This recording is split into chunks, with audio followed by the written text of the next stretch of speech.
এই ভিতরে একটা চাকতি আছে বা এখানে কার্টিলেজ বলি এটাকে, কার্টিলেজটা এই দুইটা হাঁটুকে দুই ভাগে ডিভাইডেশন করে রাখছে।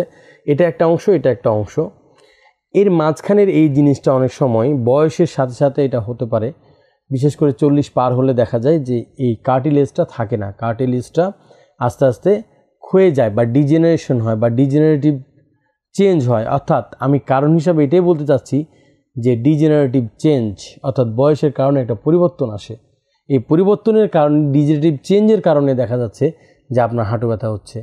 এরপরে যেটা হয় structural damage, ligament, muscle, tendon, এই সমস্ত কারণে আপনার প্রবলেম হতে পারে। অর্থাৎ লিগামেন্ট, মাসেল, টেন্ডনের যে নর্মাল লেন্থ থাকে, অর্থাৎ ওরা যে পরিমাণ ফ্লেক্সিবল থাকার কথা, এই ফ্লেক্সিবিলিটি হারিয়ে ফেলে, যাকে আমরা বলি রেঞ্জ অফ মোশন। অর্থাৎ আপনার রেঞ্জটা আপনি হারিয়ে ফেলেছেন, যার কারণে আপনি ব্যান্ড আর করতে পারছেন না। এটা একটা অন্যতম কারণ।